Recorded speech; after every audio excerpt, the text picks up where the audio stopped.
चलिए दोस्तों शुरू करते हैं। आज थोड़ा इंटरनेट की प्रॉब्लम चल रही है।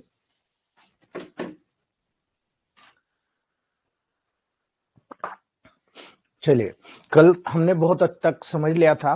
आज हम बात करते हैं कि जब हमारे पास केस आता है तो बेनाइन ट्यूमर आता है या मैलिग्नेंट ट्यूमर, हम उसको कैसे डिमॉन्स्ट्रेट करेंगे। अगर हम डिमॉन्स्ट्रेट कर रहे हैं, हमारा प्रोटोकॉल क्या होगा, है ना। याद रखिए, कोई भी बेनाइन ट्यूमर डेफिनेटली बेनाइन होता है, अर्थात उसके सर्कमस्टेंसेस नहीं निर्धारित होता है, बाहर नहीं आता। तो ऐसी कंडीशन में A2H2 C4L1 वेन 130 या 200 पोटेंसी में पहले आप 30 पोटेंसी में दीजिए दिन में 4 से 6 बार, देन 200 पोटेंसी में दीजिए वीकली। आपका प्रोटोकॉल बेनाइन ट्यूमर को सबसाइड कर देगा। जब मैलिग्नेंट ट्यूमर की बारी आएगी तो वेन 1 L1 1000 और कैंसर ग्रुप, ये बहुत इंपॉर्टेंट रेमेडीज होती है जो किसी भी प्रकार के पर्टिकुलर सब्जेक्ट को क्लियर करती है। लेकिन यहां पर हमेशा याद रखिएगा, चूंकि वेस्ट मटेरियल निकालना है तो A2 या 1M का भी सपोर्ट आपको लेना पड़ेगा, क्योंकि पेन करता है ना, पेन करता है। तो A2 वंडरफुल मेडिसिन होती है any type of cancer pen के लेवल पर, और स्पेशल मेटाबॉलिक वेस्ट जो कार्बन डाइऑक्साइड कलेक्ट है उसको बाहर निकालने के लेवल पर। ठीक है, बहुत ब्रिलियंट प्रोटोकॉल होता है जब हम यहाँ पर टेबल प्रैक्टिस में इस चीज को देखते हैं। दोस्तों, ये जो बेनाइन और मैलिग्नेंट ट्यूमर का डिफरेंशिएशन होता है ये बहुत इंपॉर्टेंट होता है, लेकिन इसमें छोटी छोटी बातें होती है जो बहुत महत्वपूर्ण होती है, जो आपको और मुझे पता होना चाहिए। वो कैसे, समझिएगा दोस्तों।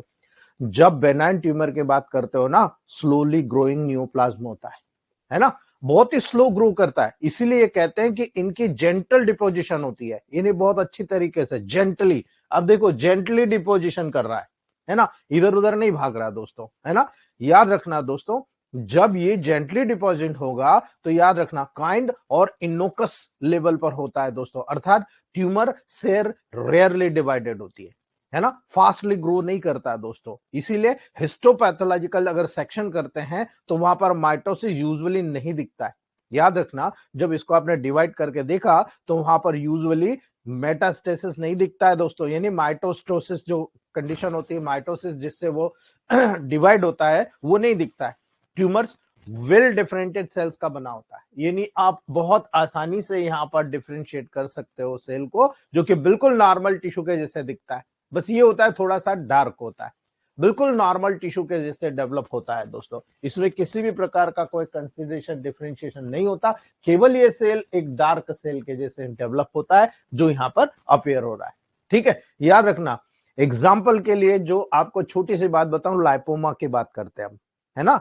इसीलिए ये प्रोटोकॉल आप देख लो, लाइपोमा की बात करते हैं दोस्तों। जितने भी सबक्यूटेनियस ट्यूमर होते हैं जो कि मेच्योर फैट सेल्स का बना होता है दोस्तों, इस प्रकार की mature well differentiate fat cells जो होती है वो वहां पर इंटरनल ऑर्गन में ही उत्पन्न हो जाती है दोस्तों। यानी स्किन के जितने भी हेमोंजियोमास देखोगे दोस्तों, ये ब्लड वेसल्स का बना होता है ना, जो नॉर्मल अपीयरिंग एंडोथेलियल सेल्स का बना होता है। जो एक नॉर्मल एंडोथेलियल सेल्स होती है वो फूल जाती है, उसके अंदर ब्लड और लिक्विड कलेक्ट हो जाता है ना। याद रखना दोस्तों, इस प्रकार के ज्यादातर बेनाइन ट्यूमर्स जो होते हैं नोड्यूल्स या लम्प्स को फॉर्म करते हैं, जिनका कोई क्लिनिकल सिग्निफिकेंस नहीं होता। आप उससे डरने की जरूरत नहीं है दोस्तों, लेकिन पेशेंट डर जाता है, अरे बाप रे ये क्या हुआ। बहुत सारे बेनाइन ट्यूमर जीन प्रोडक्ट्स को, याद रखना, सिंथेसाइज करना शुरू करते हैं। उसके जो जीन प्रोडक्ट होते हैं सेल के, उनको सिंथेसाइज करना शुरू करते हैं, जो डिफरेंशिएटिंग स्टेट के लिए स्पेसिफिक होते हैं। यानी अलग अलग लेवल पर अलग अलग जीन के म्यूटेशन होने के कारण उसी जीन के बिहेवियर को वो तय करते हैं। इसलिए याद रखना दोस्तों, जब यहां पर डिफरेंट स्टेट के स्पेसिफिक कंडीशन डेवलप होती है ना, तो प्रोटीन भी सिंथेसिस होता है, वहां पर प्रोटीन भी सिंथेसिस होगा, है ना, जो नॉर्मली फुली डिफरेंशिएट सेल्स के द्वारा भी प्रोड्यूस होता है ना। इसको आप बोलते हैं लग्जरी मॉलिक्यूल्स। क्यों? क्योंकि ये सेल के सर्वाइवल के लिए एसेंशियल नहीं होता है, किंतु ऑर्गेनिज्म के वेल बींग के लिए एसेंशियल होता है। जिस ऑर्गेनिज्म में ये डेवलप हो रही है सेल्स, उसके अच्छे रहने के लिए वो लग्जरी मॉलिक्यूल्स जरूरी होते हैं। उस पर्टिकुलर टिश्यूज के लिए, उस लाइपोमास के लिए, उस पर्टिकुलर बेनाइन ट्यूमर के लिए जरूरी नहीं होता है दोस्तों। लेकिन ये लग्जरी मॉलिक्यूल्स जो ट्यूमर सेल्स को डिमॉन्स्ट्रेट करते हैं, ये स्पेशल हिस्टोकेमिकल प्रोसीजर के द्वारा डिमॉन्स्ट्रेट होते हैं और प्राय सर्कुलेटिंग ब्लड में पाए जाते हैं। इन्हीं को तो आप मार्क करते हो। आपको कैसे पता चला कि यह बेनाइन है कि मैलिग्नेंट है ना, आप ट्यूमर मार्कर टेस्ट कराते हो ना। यही केमिकल जो ब्लड सर्कुलेशन में डिस्ट्रीब्यूट होता है, इसी का आप डायग्नोस करते हो कि भाई फलाना है, चलो ठीक है, प्रोस्टेट इनलार्जमेंट हो रहा है, बेनाइन है कि मैलिग्नेंट है, चलो ट्यूमर मार्कर करा लेते हैं, है ना, पीएसए लेवल करा लेते हैं, है ना, दैट इज द साइंस। ये जो लग्जरी मॉलिक्यूल्स होते हैं ट्यूमर सेल्स को डिमॉन्स्ट्रेट करता, पहचानता है कि भाई पर्टिकुलर कौन सी जगह पर ट्यूमर डेवलप हुआ है। ये हमें टेबल प्रैक्टिस में आज समझ में आता है। ठीक है, अगली बार नॉर्मल कंडीशन के कारण जब आप स्पेशलाइज्ड फंक्शन के लिए जब वहां पर मॉलिक्यूल्स का प्रोडक्शन देखते हो, बहुत ही केयरफुली कंट्रोल होता है, सावधानी पूर्वक कंट्रोल होता है दोस्तों, है ना, जो होस्ट सेल की नीड को मिल सके। यहां पर होस्ट सेल कितने अपनी जरूरत की पूर्ति करता है, ये इस बात पे डिपेंड करता है कि बेनाइन ट्यूमर कितना बड़ा है ना। एक बेनाइन ट्यूमर उस मॉलिक्यूल्स को लगातार प्रोड्यूस करता है ना, जिसके साथ न तो उसकी नीड होती है, न ही होस्ट की सेटिस्फाई होती है। दोस्तों याद रखना, होस्ट की तो सेफ्टी नहीं होती है, होस्ट को तो चाहिए ही नहीं, होस्ट तो अपने नॉर्मल ग्रोथ में मजे कर रहा है, लेकिन आप जब एबनॉर्मल कोई चीज प्रोड्यूस कर रहे हो तो वो उस डिफरेंशिएट सेल्स के माध्यम से जो आपने अलग अपनी बना ली है, और जो एक नॉर्मल सेल्स है उसको कितनी जरूरत है, उसकी जरूरत के ऊपर डिपेंड करता है। ये जरूरत से ज्यादा बना रहा है तो दोस्तों कोई भी चीज जरूरत से ज्यादा होगी तो अजरन पैदा करती है, नुकसान पैदा करती है, यहां भी यही होता है।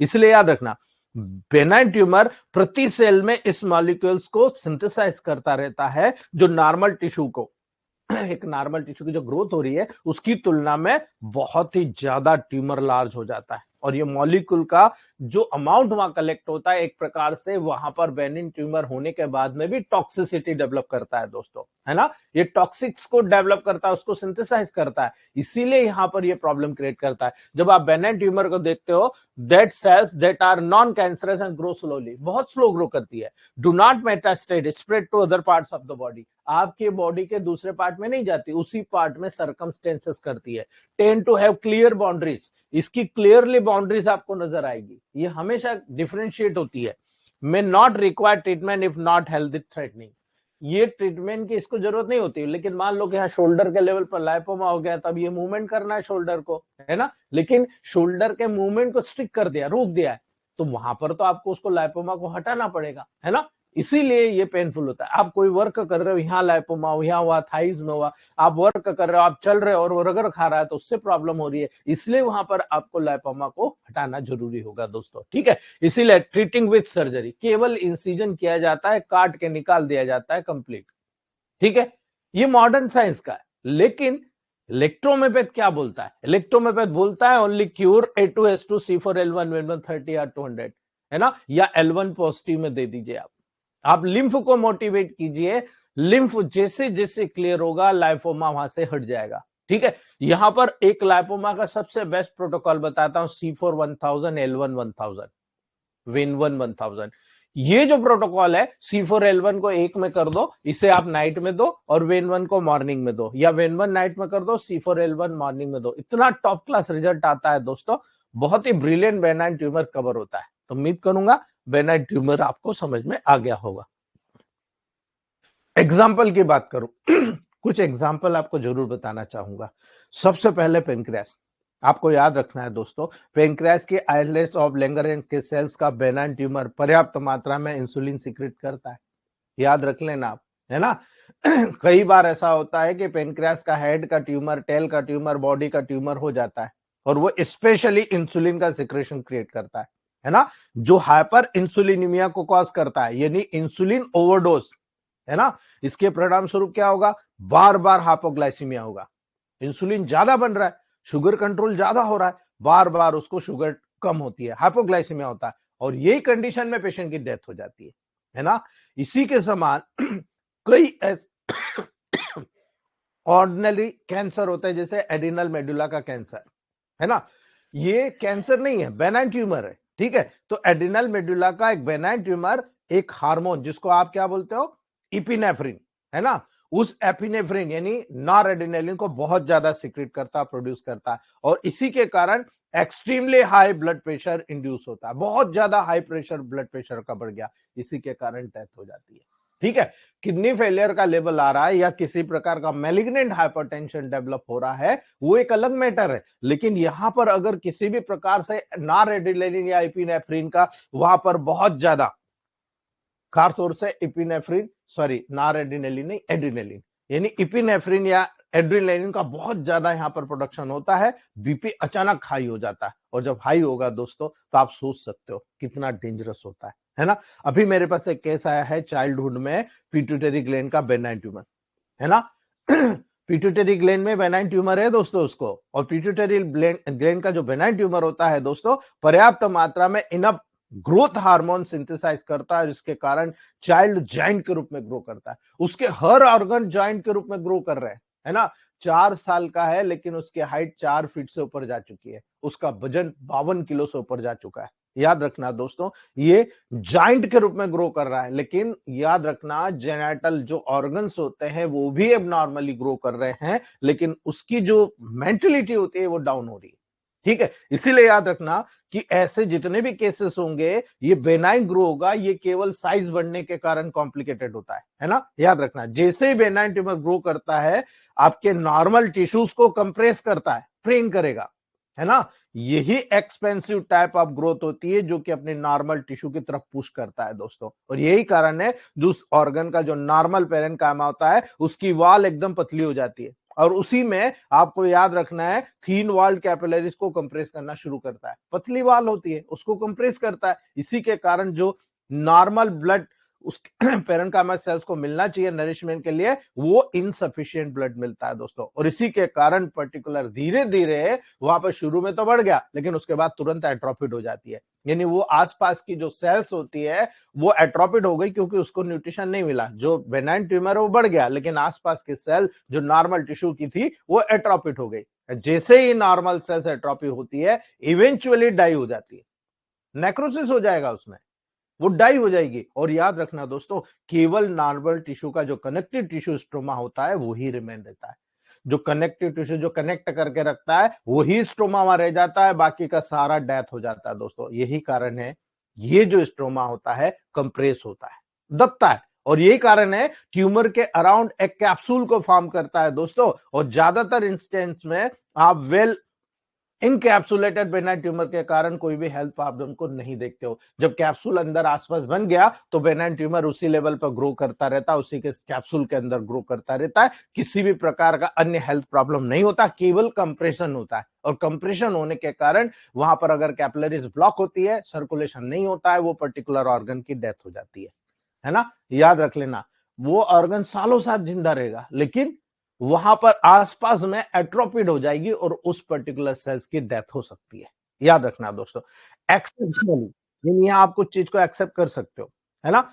एक बेनाइन स्लो ग्रोइंग ट्यूमर यदि एक वाइटल सेंटर के क्लोज लोकेटेड होता है ना, याद रखना एक बहुत महत्वपूर्ण सेंटर है, यहां पर आपका ट्यूमर हो रहा है, ये यहां पर ग्रो कर रहा है, तो वो क्या करेगा, वाइटल सेंटर के बिल्कुल क्लोज है दोस्तों, तो ये क्या करेगा, कंप्रेसिंग करेगा, है ना। लाइफ के लिए डेंजरस हो सकता है दोस्तों, है ना। याद रखना, एग्जाम्पल के लिए मैं बता रहा हूं आपको, मेनिंजियोमास, ब्रेन के लेवल पर जो मेनिंजियोमास डेवलप होता है, मेनिंजिस में स्लो ग्रोइंग ट्यूमर आपके डेवलप हो रहे हैं दोस्तों, है ना। ब्रेन की जो कवरिंग होती है उस लेवल पर होते हैं, और इसी के कारण इवेंचुअली वाइटल सिस्टम जो सेंटर होता है उसमें ये डिस्ट्रक्शन करते हैं।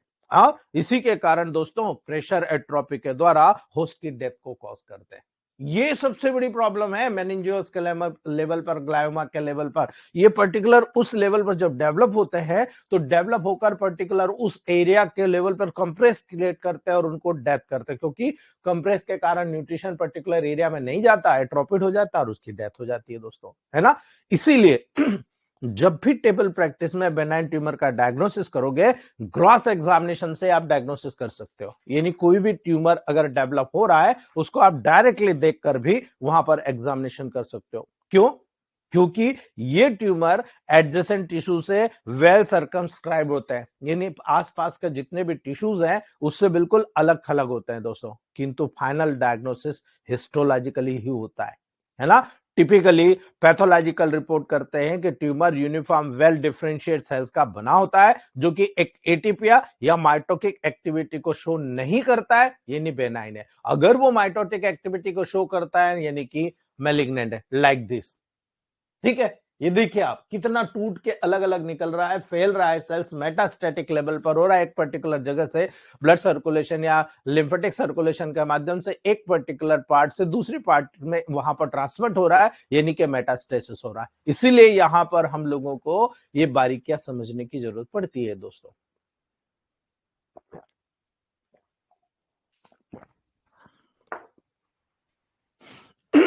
जो मैलिग्नेंट ट्यूमर के सेल्स की इंट्रिंसिक टेंडेंसी होती है, अगर आप मैलिग्नेंसी को देख रहे हो, मेलिकल tumour cells are cancerous cells that can grow uncontrollably and invade nearly by tissues.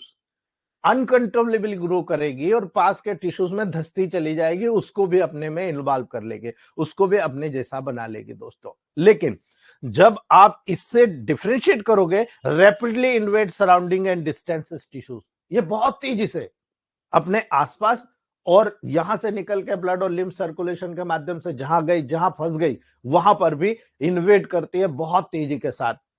Can spread metastasize to other parts of the body, बहुत आसानी से।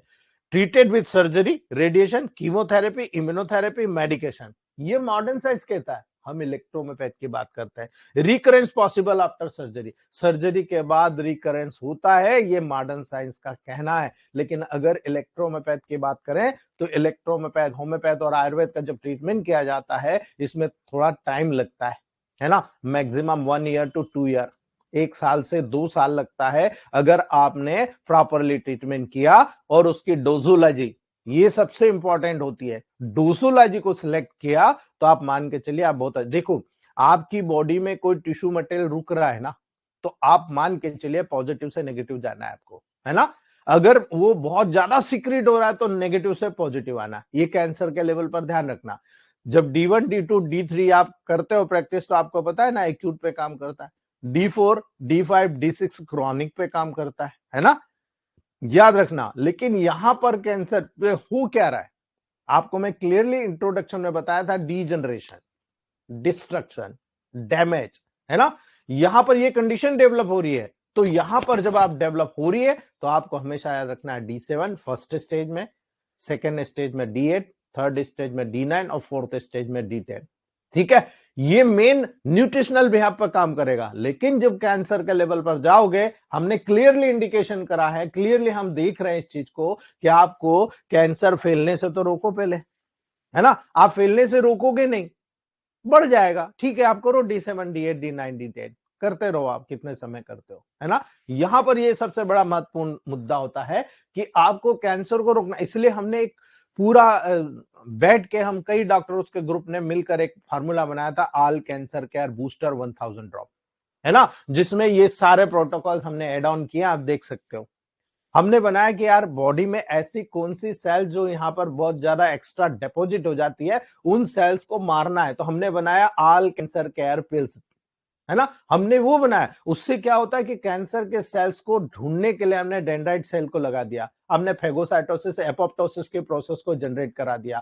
अगर ये दो प्रोसेस जनरेट हो गई तो आपकी बॉडी में कैंसर की ग्रोथ रुक जाती है। इसलिए हमने ऑल कैंसर केयर पिल्स का फार्मूला बनाया कि ये न्यूट्रिशन के बिहाफ पर हर प्रकार के कैंसर में काम करेगी। केवल और केवल कैंसर के सेल्स के लेवल पर हमें ऑर्गेनो बूस्टर का प्रयोग करना पड़ेगा। हमने वो भी वहां पर आपको दिया है दोस्तों, ठीक है। वो कैसे काम करता है, जब ये चैप्टर कंप्लीट हो जाएगा कैंसर का, तब आप लोग क्लियरली अंडरस्टैंड कर जाएंगे कि यार मैं क्या समझाना चाह रहा था, ठीक है। याद रखना, मैलिग्नेंट ट्यूमर के सेल्स की बहुत ज्यादा इंटेंसिव टेंडेंसी होती है दोस्तों, क्योंकि ये अनकंट्रोलेबली ग्रो करती है, नॉर्मल टिश्यू में इन्वेड करती है, मेटास्टेस करती है और पर्टिकुलर सेल को किल कर देती है ना। यदि प्रॉपरली आप ट्रीट नहीं करते, आपके बॉडी का डेंड्राइटिक सेल्स, आपके बॉडी के एपोप्टोसिस प्रोसेस, आपके बॉडी का फ्री रेडिकल्स वहां पर काम नहीं कर रहा है। अगर फ्री रेडिकल्स वहां पर ज्यादा बन रहे हैं, वो भी आप मान के चलिएगा कैंसर काज कर रहे हैं, है ना। याद रखना, बेनाइन ट्यूमर के कॉन्ट्रास्ट में मैलिग्नेंट सेल्स प्राय लगातार डिवाइड होती है दोस्तों, है ना। और यही कारण है अकॉर्डिंगली माइटोटिक डिवीजन फिगर्स में डिवाइडेड होता है ना। इस ट्यूमर को हिस्टोलॉजिकल सेक्शन में जब आप स्टडीली वहां पर फाउंड करते हो, प्राप्त करते हो ना, तो वहां पर देखते हो कि जब आपने सेल के चैनल को लगाया, वो बहुत तेजी से एबनॉर्मली ग्रो कर रहा है दोस्तों, यानी ट्यूमर के हिस्टोलॉजिकल सिक्रेशन में रेडियली आप वहां पर फाउंड कर रहे हो। ये सेल प्लियोमार्फिक होती है ना, यानी प्लियोमार्फिक मतलब होता है शेप और साइज का कोई ठिकाना नहीं, है ना। वरीज होता है, बहुत अलग अलग होता है, और ये न्यूक्लियाई बहुत ज्यादा लार्ज होता है। यानी इन सेल्स का जो न्यूक्लियाई होता है ना बहुत, जबकि आप नॉर्मल सेल्स देखते हो उसका न्यूक्लियाई बहुत छोटा सा होता है, सेंटर में होता है, लेकिन इसका न्यूक्लियाई बहुत लार्ज होता है दोस्तों, या बहुत ही छोटा भी हो सकता है, किंतु वो हमेशा टिश्यू की ओरिजिन में नॉर्मल सेल से हमेशा डिफर होगा, हमेशा अलग होगा दोस्तों। यही कारण है, इससे हम एटिपिकल, है ना, एटिपिकल हाइपरक्रोमेटिक नाम देते हैं। यही कारण है दोस्तों, ये रूटीन हिस्टोलॉजिकल सेक्शन में जब हीमोटॉक्सिन के, है ना, जब यहां पर क्या होता है ना, अलग अलग केमिकल का उपयोग किया जाता है, और उस केमिकल्स के माध्यम से जब इसको स्ट्रेन किया जाता है, रंगा जाता है, तब डार्क ब्लू स्टेन यहां पर प्राप्त करता है ना। और इसी वजह से देखो आप, बिल्कुल डार्क ब्लू स्टेन के रूप में बताया गया, बिल्कुल क्लियरली अंडरस्टैंड हो जाता है कि भाई यहां पर जो डार्क ब्लू स्टेन प्राप्त किया है डेफिनेटली मैलिग्नेंट ट्यूमर का पार्ट है। और यही कारण है प्राय प्रोमिनेंट लार्ज न्यूक्लियाई इसमें नजर आते हैं। क्रोमेटिक न्यूक्लियाई के अंदर इरेगुलरली डिस्टर्ब्ड होता है, डिस्ट्रीब्यूट होता है, अलग अलग अलग अलग वहां पर नजर आता है। यही कारण एक नॉर्मल टिश्यू और एक एबनॉर्मल टिश्यू को पहचानना बहुत ईजी हो जाता है। जब वहां पर एबनॉर्मल टिश्यू ग्रोथ किया, उसकी स्लाइड बनाई, स्लाइड बनाकर स्टेन किया, ब्लू कलर लिया, वहां पर उसको न्यूक्लियस को देखा, बिल्कुल अलग कैरेक्टर नजर आ रहा। यही कारण है मैलिग्नेंट जितनी भी ट्यूमर सेल्स होती है प्रोलिफरेशन के लिए प्रोग्राम्ड होती है। यानी इसको तो बस प्रोलिफरेशन करना है, बढ़ाते जाओ बढ़ाते जाओ बढ़ाते जाओ। और यहां पर एक high molecules to cytoplasm ratio होता है, याद रखना, high molecules to cytoplasmic ratio. Cytoplasmic ratio की तुलना में यहां पर हाई मॉलिक्यूल्स होते हैं न्यूक्लियस के लेवल पर, है ना। इसीलिए आप देखिए नॉर्मल लीवर सेल में जिसमें न्यूक्लियर जो मटेरियल होता है उसकी तुलना में मोर साइटोप्लाज्म होता है, जितना न्यूक्लियस नहीं उससे ज्यादा साइटोप्लाज्म है दोस्तों, अर्थात 3 to 4 टाइम मोर होता है ना। इसीलिए याद रखना दोस्तों, ए न्यूक्लियोसाइटोप्लाज्म रेशियो 1/3 1/4 होता है, जबकि एक मैलिग्नेंट लीवर सेल्स में केवल एक स्कैंट साइटोप्लाज्म होता है, और एक न्यूक्लियोसाइटोप्लाज्मिक रेशियो जो होता है 1/1.5 होता है। यानी नॉर्मल में 1:3 1:5 का रेशियो होना चाहिए, लेकिन एबनॉर्मल में 1:15, यानी 1 न्यूक्लियस हो गया 1.5 साइटोप्लाज्म हो गया। ये डायग्नोस्टिक टूल है, बहुत आसानी से डायग्नोस किया जा सकता है ना। इसी स्कैन साइटोप्लाज्मिक न्यूक्लियस को सराउंडिंग जब करता है दोस्तों, तो इसमें बहुत सारे ऑर्गेनेल्स नहीं होते, केवल फ्यू ऑर्गेनेल्स होता है ना। और ये डिफरेंटिक स्टेट का मेंटेनेंस के लिए नीडेड होता है, बहुत जरूरी होता है कि आप कैसे डिफरेंशिएट करोगे दोस्तों। यही कारण है वहां पर सीधे आप कहते हो भाई डीएनए और आरएनए ट्रांसक्रिप्शन और जो ट्रांसलेशन की जो प्रोसेस होती है प्रोटीन सिंथेसिस की, वहां पर कहीं ना कहीं चेंज हो रहा है, वो रिजल्ट हो रहा है वहां पर। और यही कारण है साइटोप्लाज्म में ये पूरा रिजल्ट आपको देखने को मिलता है, और ये फ्री राइबोसोम्स के द्वारा मोस्टली वहां पर मीडिएटेड होता है, क्योंकि फ्री राइबोसोम यहां ऑर्गेनेल्स है नहीं, काम है नहीं, राइबोसोम्स का काम है, राइबोसोम वहां पर मीडिएटेड होता है ना। ये पॉलीसोम्स में अरेंज होता है, बहुत सारे, है ना, पॉलीसोम्स में अरेंज हो जाता है। और ये कारण है नॉर्मल सेल्स और बेनाइन ट्यूमर के अंतर में इसमें अबंडेंट रफ एंडोप्लाज्मिक रेटिकुलम बहुत ज्यादा मात्रा में पाया जाता है ना। एग्जाम्पल के लिए दोस्तों, जितने भी लग्जरी प्रोटीन बनेंगे ना उसकी सिंथेसिस को रिफ्लेक्ट करेगा, यानी कि यहाँ तो बहुत ज्यादा लग्जरी प्रोटीन बन रहा है ना। यही कारण है ये लग्जरी मॉलिक्यूल जब ज्यादा बनेंगे ना, तो malignant cell undifferentiated tumour cells के साइटोप्लाज्म में वहां पर दोस्तों पॉलीसोम्स को अरेंज करेगी, और मेम्ब्रोसेम्स जितनी भी मेम्ब्रेन्स है उसके साथ में अनअटैच्ड, याद रखना ये पार्टिकल अनअटैच रहते हैं, और सेल डिवीजन के लिए रिक्वायर्ड जितने भी स्ट्रक्चरल प्रोटीन्स होते हैं उनको सिंथेसिस करते हैं। यानी यहां पर प्रोटीन न केवल उसकी ग्रोथ के लेवल पर काम कर रहा है, बल्कि उनकी जो संख्या बढ़ाना है उस संख्या बढ़ाने के लेवल पर काम कर रहा है। इसीलिए जब यहाँ प्रोटीन सिंथेसिस बहुत अच्छे से मिल रहा है, बहुत ज्यादा मिल रहा है, तो सेल की संख्या क्यों नहीं बढ़ेगी भाई, है ना। पोलिसोम्स यहाँ पड़े हुए बहुत ज्यादा क्वांटिटी में पड़े, आप देखो बहुत ज्यादा क्वांटिटी यहाँ पर प्रोड्यूस हो रही है। यही एक बहुत बड़ा मैलिग्नेंट ट्यूमर का डेवलपमेंट का एक बहुत बड़ा यहाँ पर साइंस होता है, कि कहा जाता है कि यहां पर आप उसकी पूरी पाइपलाइन काटो, जो पाइपलाइन यहां पर उसकी ग्रोथ को प्रमोट कर रही है। आप जितना भी खाना पीना करते हैं यहां पर आपको याद रखना है, न तो प्रोटीन की चीज लेना है, न यहाँ कार्बोहाइड्रेट की चीज लेना है, न फैटी चीज लेना है ना। इसीलिए कटअप कर दिया जाता है, कि आप शक्कर मत खाओ, चावल मत खाओ, नमक मत खाओ, गेहूं की रोटी मत खाओ, है ना। आप यहां पर किसी भी प्रकार की ऐसी चीज ना लो जिसमें शुगर कंटेंट, खासतौर से ग्लूकोज कंटेंट हो, है ना। यही मेन रीजन है। आप इसको काट दो, देखो धीरे धीरे धीरे धीरे, अब आप सोचते हो कि आज मैंने बंद कर दिया, कल 1 महीने में रिजल्ट आना चाहिए, है ना। हमारे ग्रुप में बहुत सारे डॉक्टर बहुत जल्दी करते हैं, है ना। आप समझो कि डिसीज क्या है, अगर डिसीज क्या है आपको सब समझ में आ जाएगा दोस्तों, है ना। तो मैलिग्नेंसीज लेस वेल डिफरेंशिएट होती है, यानी आप उसको प्रॉपरली डिफरेंशिएट नहीं कर सकते हो, है ना। बेनाइन काउंटर पार्ट की तुलना में बहुत ही पुअरली डिफरेंशिएट होती है दोस्तों, जो केवल और केवल हिस्टोपैथोलॉजिकल आइडेंटिफिकेशन से ही डिफाइन कर सकते हैं, ये मॉडर्न साइंस कहता है ना। लेकिन याद रखना दोस्तों, ऐसे ट्यूमर को ही हम एनाप्लास्टिक ट्यूमर कहते हैं, याद रखना, एनाप्लास्टिक ट्यूमर, है ना।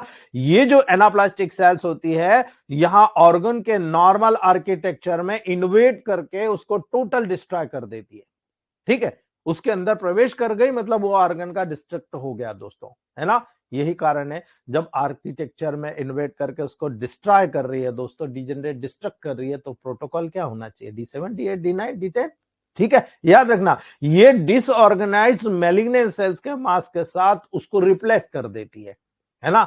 यही कारण है दोस्तों, जब आप यहां पर इन छोटे छोटे वक्तव्य को समझते हो तो आप कहते हो कि साहब ठीक है, अगर हम इसे एग्जाम्पल के रूप में देखें तो वेल डिफरेंशिएट एडिनोकार्सिनोमा, आपको याद रखना आपके पास सबसे ज्यादा केस आते हैं वेल डिफरेंशिएट एडिनोकार्सिनोमा, जितनी भी ग्लैंडुलर एपिथेलियम में प्रोड्यूस होता है दोस्तों, है ना। ये एपिथेलियम स्ट्रोमा के साथ नॉर्मल जो रिलेशनशिप होता है उसको यहां पर छोड़ देता है, खत्म कर देता है, लेक कर देता है दोस्तों। और यही कारण है, एक less differentiated adenocarcinoma tumour cell के सॉलिड प्लग लाइक मास को वहां पर ताकत से बनाता है, बहुत तेजी से ग्लैंड्स के लेवल पर बनाता है ना। यही कारण है ग्लैंडुलर ल्यूमन्स नहीं होते वहां पर जो ग्लैंडुलर जैसे लोब्यूल्स होते हैं नहीं होते, हार्ड लोब्यूल्स होते हैं दोस्तों। यही कारण है, एक लेस डिफरेंशिएट, उसमें एक सिंगल एनाप्लास्टिक एपिथेलियल सेल्स के कॉलम्स होते हैं। आप देखते हो ना, आपके मकान बनाते हैं तो बीम कॉलम कैसे होता है दोस्तों, है ना। यहां पर ये जो कॉलम होते हैं दोस्तों, ये कॉलम सेल के रो को बनाते हैं। कॉलम वहां पर जैसे ईंट जमाते हो ना, इस प्रकार से सेल के कॉलम वहां पर बनना शुरू होते हैं, जो कि नॉर्मल स्टोमल सेल्स के बीच में पेनिट्रेट कर जाते हैं।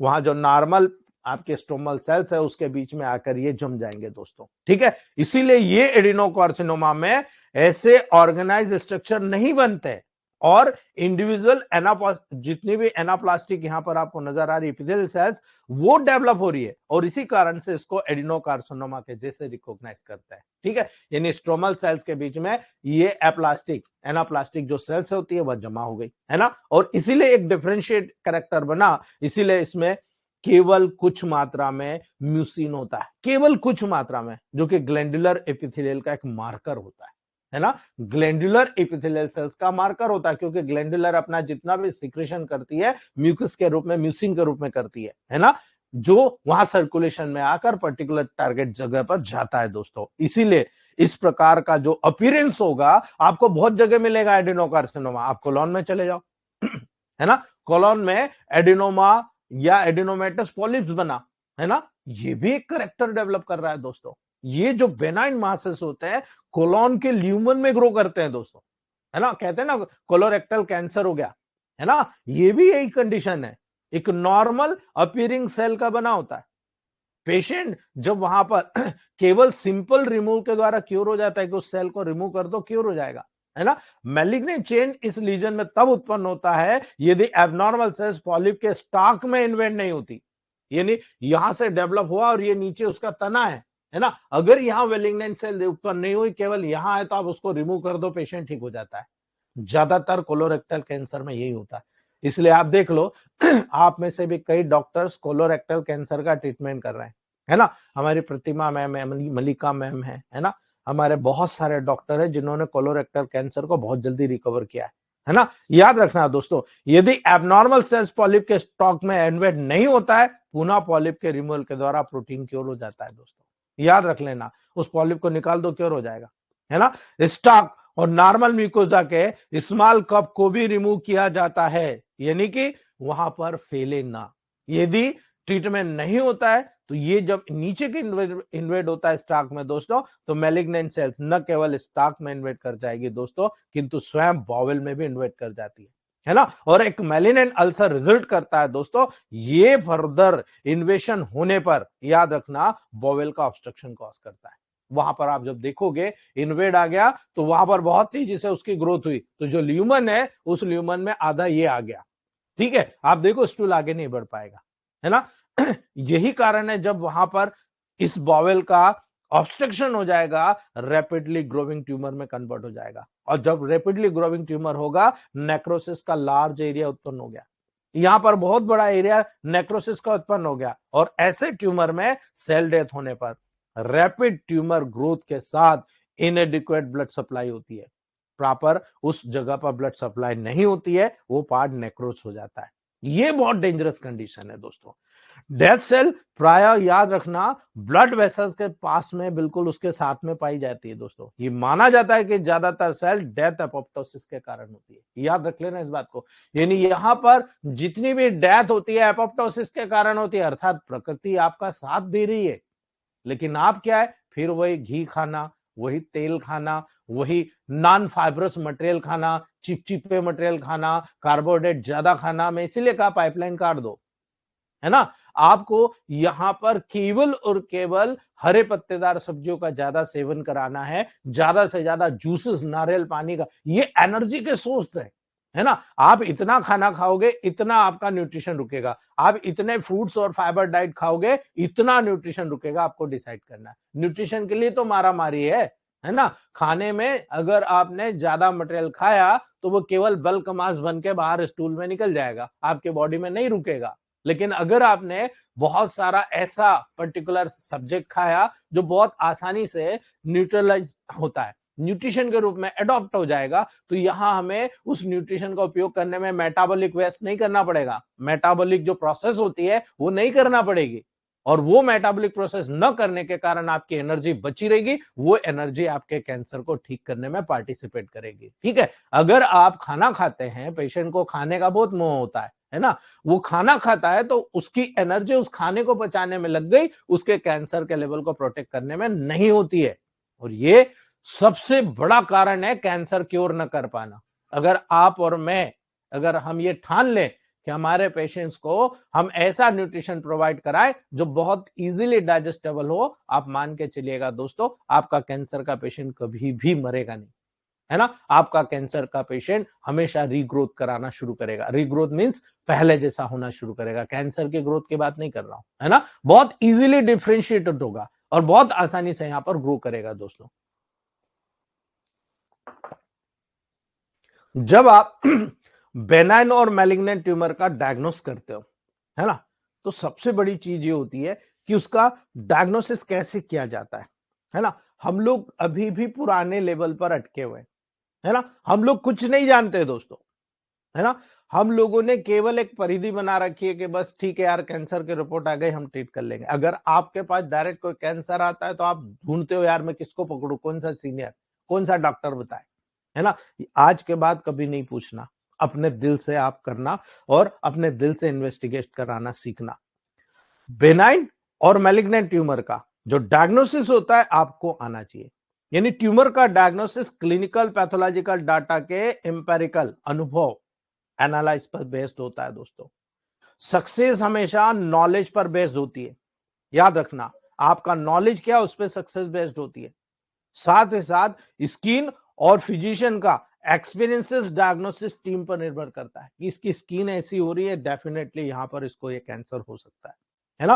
टीम मेंबर्स होते हैं, कोई एक अकेला नहीं कर सकता दोस्तों, है ना। वो ऑन्कोलॉजिस्ट, रेडियोलॉजिस्ट, जितने भी सर्जन होते हैं, जितने भी पैथोलॉजिस्ट होते हैं, इनकी एक पूरी टीम होती है।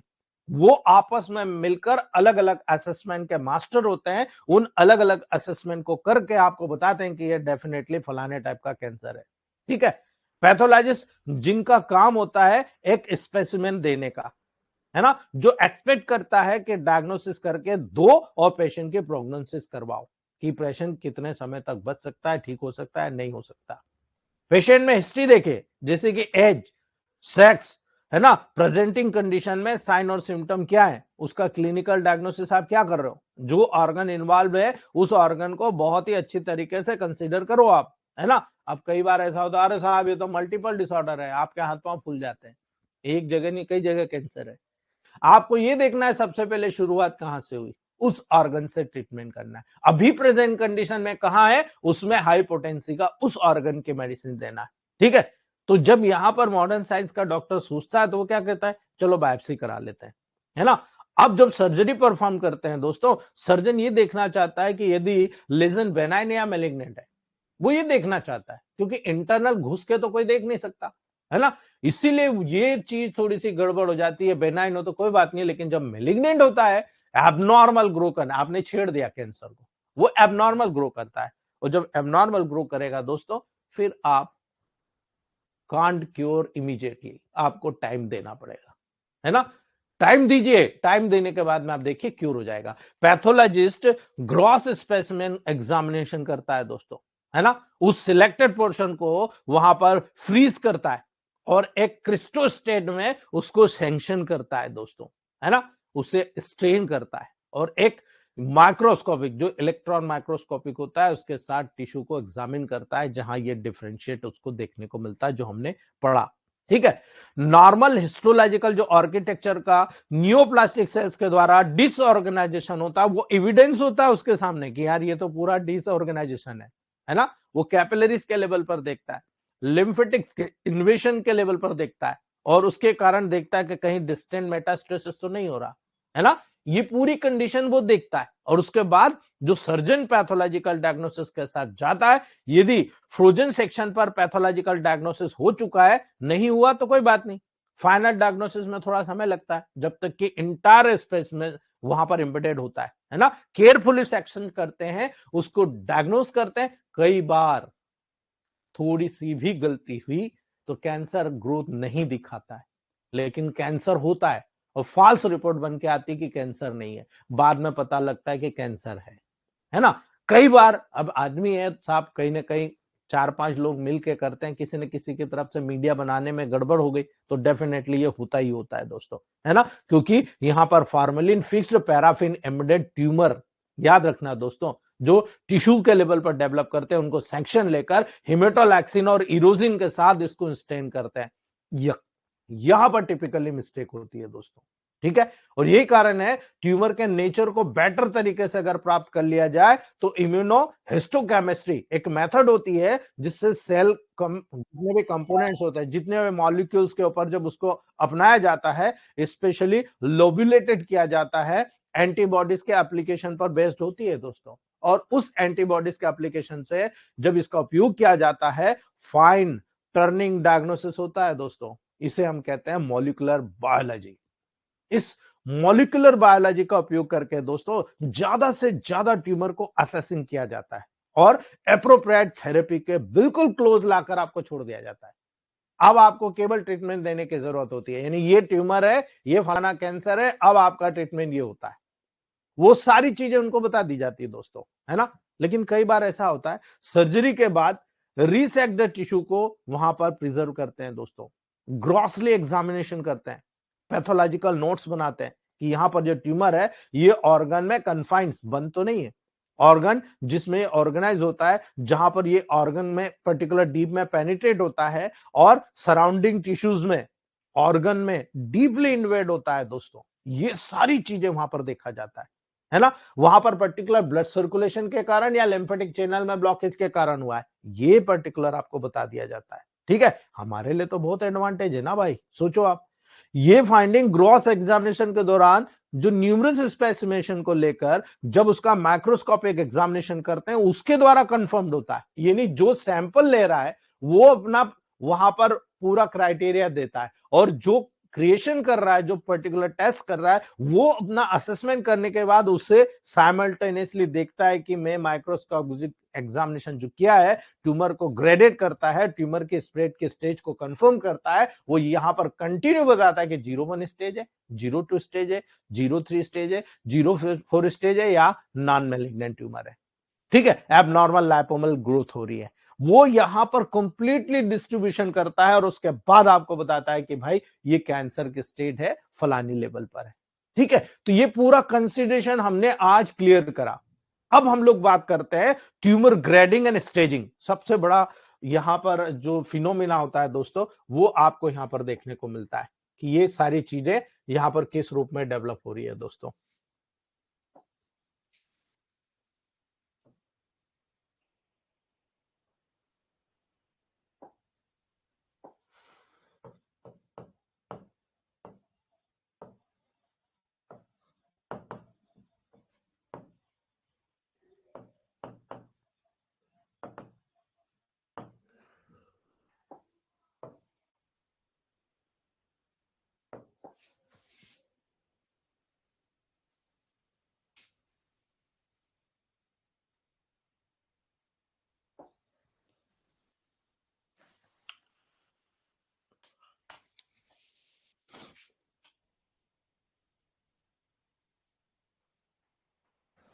चलिए आगे हम देखते हैं दोस्तों। आप केवल कंसंट्रेट कीजिएगा, मैं आपको बार बार कहता हूं, फिर कह रहा हूं, ग्रेडेशन के ऊपर आपका पूरा रिजल्ट इसी ग्रेड के ऊपर डिपेंड करता है। ठीक है, हमारे कुछ डॉक्टर्स हैं जिन्होंने बहुत अच्छी तरीके से डोजोलॉजी इन्हीं ग्रेडेशन के आधार पर सीख लिया है, और जब वो प्रैक्टिकल ये करते हैं तो रिजल्ट भी उसी के अकॉर्डिंग आपको देखने को मिलता है। ठीक है, वही चीज मैं आपको बताने की कोशिश कर रहा हूं।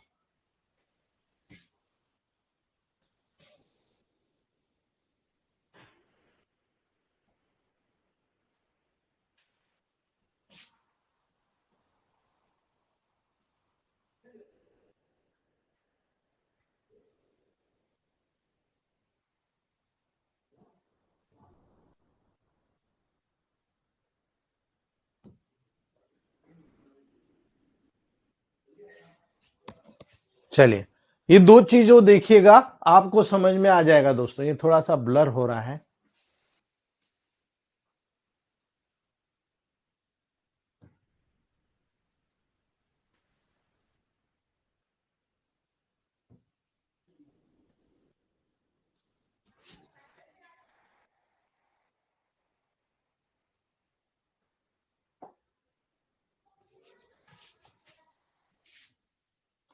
चलिए, ये आपको थोड़ा सा देखने को मिलेगा साइड में, और आपको समझने को मिलेगा। याद रखिए, जब ट्यूमर स्टेजिंग देखा जाता है, ट्यूमर के साइज के क्लिनिकल और पैथोलॉजिकल असेसमेंट पर बेस्ड होता है दोस्तों, है ना। नॉर्मल टिश्यू में स्प्रेड कितना हुआ है, कितना लेवल है उसका, उसके आधार पर आपको बताया जाता है कि ये स्टेज है ना। सर्जरी के दौरान और साथ ही साथ एक्सरे एग्जामिनेशन के दौरान, पेशेंट का क्लिनिकल एग्जामिनेशन के दौरान, वहां पर डाटा स्टेजिंग के दौरान जो डायग्नोसिस बनता है, उसका उपयोग आपके ट्रीटमेंट के लिए किया जाता है।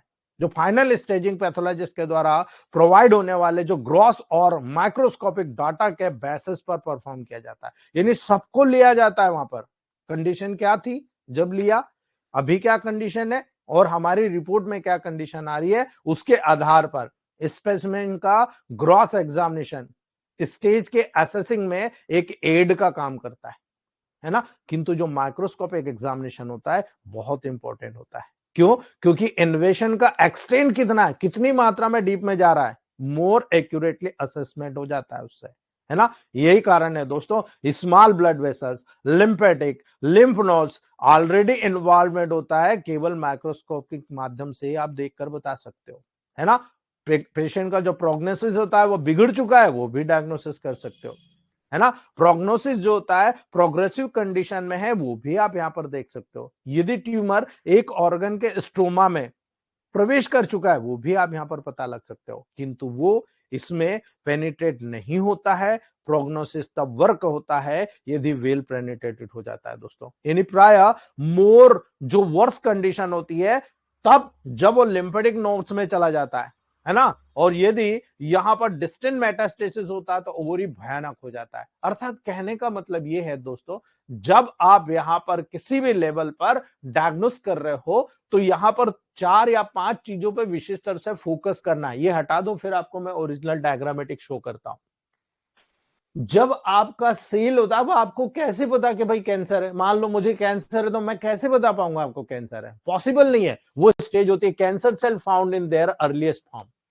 जब जीरो स्टेज होती है, तब किसी भी डॉक्टर को बाय चांस, मान लो आप कोई टेस्ट कराने गए, कोई दूसरी टेस्ट कराने गए, और अचानक ये टेस्ट आपने ट्यूमर मार करके यहां पर परफॉर्म करा ली, और वहां पर सीधे पता लग गया जीरो, 1000 नहीं, 1,00,000 नहीं, 1 करोड़ में से केवल 1% लोगों को पहली स्टेज में पता पड़ पाता है, 0-1 स्टेज में। आप सब समझदार हो इस चीज में, ठीक है। तो cancer cell found in their earliest form में कि ये कैंसर के रूप में डेवलप हो रही है।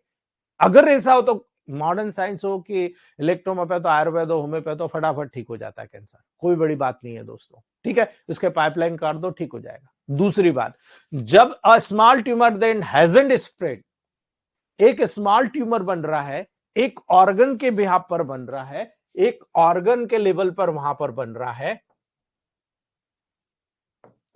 एक ऑर्गन के अंदर बन रहा है, तब हमें थोड़ा सा सोचना पड़ता है कि भाई ट्यूमर है, ये कैसे डेवलप हो रहा है और किस लेवल पर डेवलप हो रहा है ना। वहां पर हमें उसको स्प्रेड करने में समझ में आता है कि हाँ भाई यहां पर तो स्प्रेडिंग हो रहा है, ये कैसे डेवलप हो रहा है ना। तो वहां पर हमको समझ में आता है। ज्यादातर यूज होने वाली स्प्रेडिंग की condition, cancer that has grown more rapidly into nearby tissue, यहां पर बहुत डीपली जाता है दोस्तों, है ना। वही के वही उस ऑर्गन में अपने लेवल पर इन्वेड हो रहा है, अपने ऑर्गन से भी बाहर नहीं गया, उस ऑर्गन में सुपरफिशियल से डीप में जा चुका है ना। उसी ऑर्गन में सुपरफिशियल से डीप में जा चुका है, यानी स्टेज सेकंड है। आपको याद रखना है कि ये स्टेज सेकंड हो गया, ठीक है, याद रख लेना। ये एग्जामिनेशन से आपको नजर आ जाएगा। लेकिन जब थर्ड स्टेज होगी, cancer that has spread to lymph nodes or nearby tissue, यहां से जो कैंसर टिश्यू होता है पास के स्ट्रक्चर में चला गया, साथ में आपके जो, जैसे आप ब्रेस्ट में कैंसर है, एक्सिलरी, एपिकल, जितने भी लिम्फ नोड्स होते हैं वो इन लिम्फ नोड्स, गले में आया तो देखो आपके नेक के लिम्फ नोड्स, है ना, ये सारे लिम्फ नोड्स में जा चुका है, तो डेफिनेटली आप मानेंगे कि वहां पर थर्ड स्टेज शुरू हो गई। और जो फोर्थ स्टेज होती है, cancer that is spread to distant part of the body, यानी फोर्थ स्टेज तब होती है जब मेटास्टेटिक कैंसर हो जाता है ना। तो हमें ये नहीं सोचना कि यार मेटास्टेटिक कैंसर होगा, जिस प्रकार से आप कैंसर का ट्रीटमेंट कर रहे हो, आपको इन्हीं 4 स्टेजेस के 5 स्टेजेस के आधार पर आपको ट्रीटमेंट करना है, ठीक है। ये इलेक्ट्रोमोपैथ कहता है ना। यहां अगर होता है, ये फर्स्ट स्टेज है D7, सेकंड स्टेज है D8, थर्ड स्टेज है D9 और फोर्थ स्टेज है D10 और हाइपोटेंसी। यानी यहां पर आपको जब प्रोटोकॉल तय करना है, यहां से D7 से D10 तक आइए और फिर हाइपोटेंसी की तरफ जाइए। लेकिन अगर फोर्थ स्टेज है तो हाइपोटेंसी से आपको D10 से यहां से आपको लो पोटेंसी की तरफ जाना है, तब जाकर आपका प्रोटोकॉल कवर करता है दोस्तों। उम्मीद करूंगा अगर ये चीज मेरी नॉलेज सही है तो आपका रिजल्ट भी 100% डंके की चोट पे होगा। अगर ये स्टेज होती है तो कई बार हमें D4 से ट्रीटमेंट करना पड़ता है, यानी उस ऑर्गन में ताकत डालना पड़ती है, तो कई बार हमें D4 में भी ट्रीटमेंट करना पड़ता है। इसलिए कैंसर का कोई फिक्स्ड ट्रीटमेंट नहीं है कि आप यहां पर सीधा हाई और लो जाओगे या लो या हाई जाओगे, कई बार आपको D4 में भी ट्रीटमेंट करना पड़ता है। मान लो वहां मास बहुत ज्यादा एपोप्टोसिस के प्रोसेस नहीं प्राप्त कर पा रहा, तब वहां पर आपको पॉजिटिव के लेवल पर भी जाना पड़ेगा, उस ऑर्गन को न्यूट्रिशन देना पड़ेगा। जब ऑर्गन के ऊपर न्यूट्रिशन आएगा तब देखिएगा रिजल्ट 2 गुना बढ़ जाएंगे दोस्तों, है ना। ज्यादातर यूज होने वाला जो स्टेजिंग सिस्टम है दोस्तों, वो कहलाता है TNM, याद रख लेना दोस्तों, TNM स्टेजिंग, ठीक है, क्योंकि इसमें ट्यूमर के साइज का कंसीडरेशन टी के माध्यम से किया जाता है।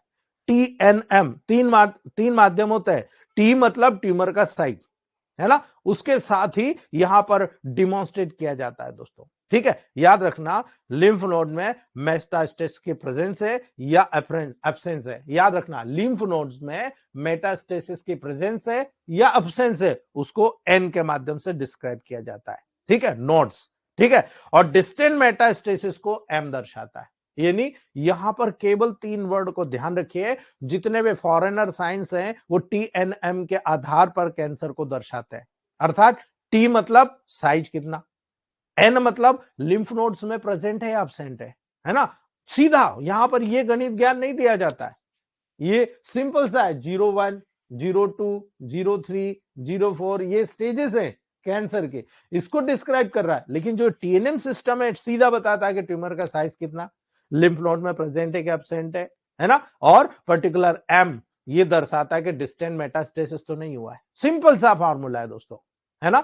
ये TNM system currently world wide use होने शुरू हो गए, ये पहले से चलता आ रहा है लेकिन ये वर्ल्ड वाइड अभी शुरू हो गए दोस्तों, है ना। डिफरेंट इंस्टीट्यूशन से क्लिनिकल साइंटिस्ट ट्यूमर के जितने भी स्टेजिंग होते हैं, जितने भी स्टैंडर्डाइज करते हैं दोस्तों, वो थेरेपेटिक रिजल्ट को कंपेयर करके करते हैं। जो थेरेपेटी में यूज हो रहा है और उनका बेटर रिजल्ट आ रहा है, वहां पर इसका उपयोग करते हैं। याद रखना, ब्रेस्ट का एक स्मॉल कार्सिनोमा, याद रख लेना, ब्रेस्ट का एक स्मॉल कार्सिनोमा 2 सेंटीमीटर का अगर मीजरिंग होता है दोस्तों, तो उसे मेटास्टेसाइज नहीं कहते हैं, है ना। तो उस कंडीशन को आप किस रूप में दर्शाओगे? उस कंडीशन को आप यहां पर दर्शाओगे दोस्तों T1N0 मेटास्टेसिस 0। यहां आप क्या बोलोगे? 0-1 है, यहां बोलते हो T1, है ना, T1 है, और यहां पर लिम्फ नोड्स में एब्सेंट है, आपका मेटास्टेसिस नहीं है, 0%। आपने ये दर्शा दिया, ठीक है। लेकिन यदि अगर इस साइज का ट्यूमर यदि ऑलरेडी लिम्फ नोड्स में मेटास्टेसिस हो गया है और बोन में भी चला गया है ना, तब वहां पर आप उसे क्या करोगे? भाई ब्रेस्ट में डेवलप हुआ, वहां से साइज बढ़ गया, है ना, और बढ़ के लिम्फ नोड्स में जा चुका है, एक्सिलरी लिम्फ नोड्स में आ गया, और यहां से भी निकलकर बोन में आ गया, तब आप कहोगे T1 N1 M1, क्योंकि यहां पर, ठीक है, और लिम्फ नोड्स में प्रेजेंट है, बोन में प्रेजेंट है नहीं, ब्रेस्ट में था, वहां से यहां चला गया, है ना। याद रखना दोस्तों, टीएनएफ सिस्टम में ट्यूमर की साइज जो डिटर्मिनेशन होती है दोस्तों, वहां पर ट्यूमर को हम T1 T2 T3 के लेवल पर जाते हैं, यानी यही प्रोटोकॉल।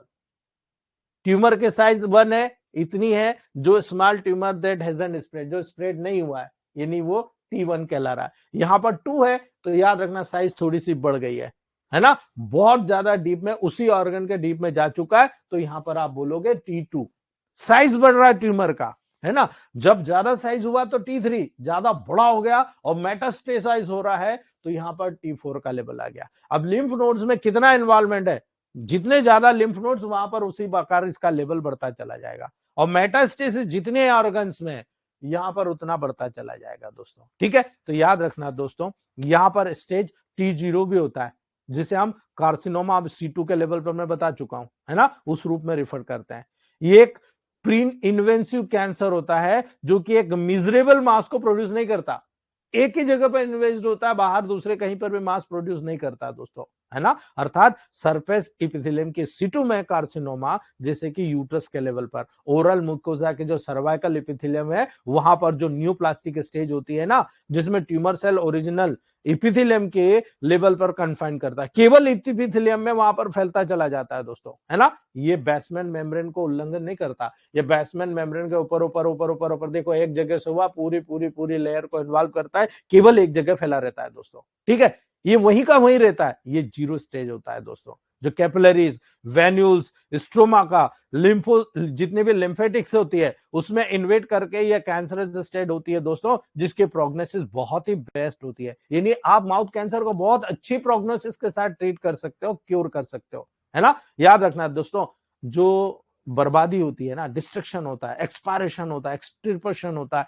उस कंडीशन को आप रोक सकते हो। इसीलिए मैं आपको ये कह रहा हूं दोस्तों, ट्यूमर ग्रेडिंग ट्यूमर के हिस्टोलॉजिकल एग्जामिनेशन पर बेस्ड होता है दोस्तों। ये प्रत्येक ट्यूमर की मैलिग्नेंसी का एक सेमी क्वांटिटेटिव असेसमेंट होता है, आप सेमी क्वांटिटेटिव असेसमेंट कर लेते हो दोस्तों।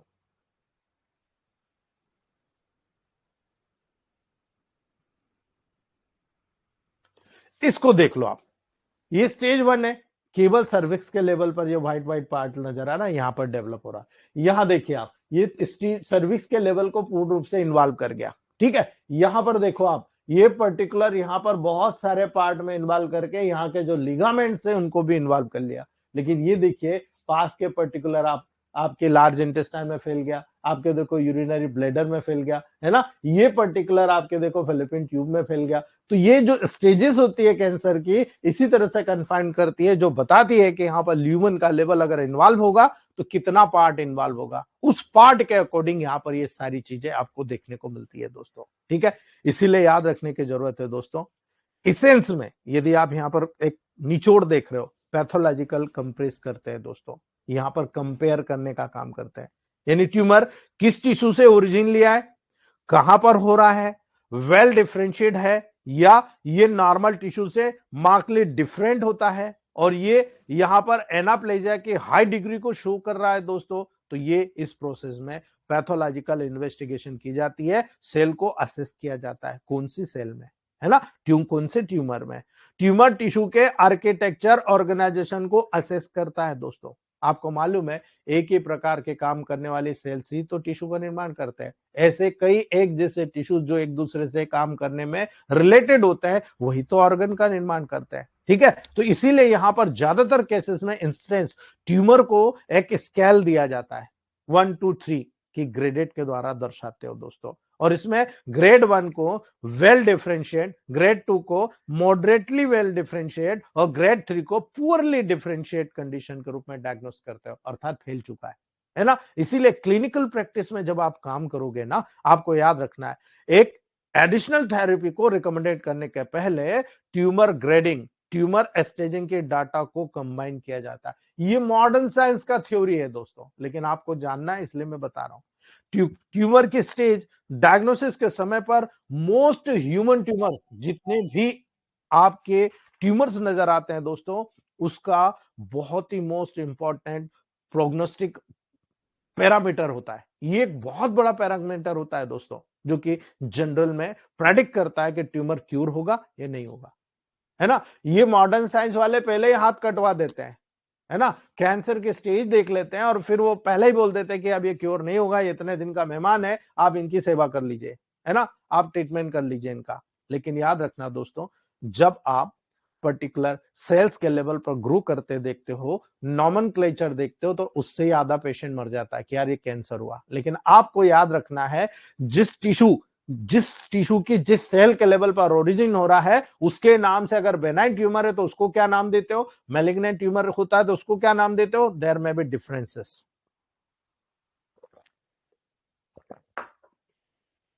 अगर आप एपिथेलियल टिश्यू के लेवल पर जाते हो और बेनाइन ट्यूमर होता है, आप उसको कहते हो एडिनोमा, कोलोन का एडिनोमा, सिंपल सा उदाहरण बेनाइन ट्यूमर का, ये एडिनोमा कहलाता है। लेकिन अगर मैलिग्नेंट ट्यूमर पे जाते हो तो बोलते हो एडिनोकार्सिनोमा ऑफ कोलॉन, यानी कोलॉन का एक ही ट्यूमर अगर बेनाइन है तो एडिनोमा कहलाएगा। अगर कोलॉन का जो कैंसर एपिथेलियल सेल्स का है अगर वो मैलिग्नेंट है तो एडिनोकार्सिनोमा कहलाएगा। याद रख लेना दोस्तों। अगर यही कंडीशन अगर किसी मिजेनकाइमल टिश्यू में हुआ तो, मिजेनकाइमल टिश्यू में हुआ तो दो कंडीशन आपको नजर करना है, लाइपोमा और ओस्टियोमा। बोन में हो रहा है ना, ओस्टियोमा। आपके लिम्फेटिक ब्लॉकेज लिम्फ नोड्स के लेवल पर हो रहा है, लाइपोमा, ठीक है। अगर ये मैलिग्नेंट हुआ तो लाइपोमा या लाइपोसार्कोमा, दोनों, इधर लाइपोमा इधर लाइपोसार्कोमा इधर ओस्टियोसार्कोमा, ठीक है। ये आपको याद रखना है दोस्तों, ये आपको क्लियरली यहां पर नजर आता है।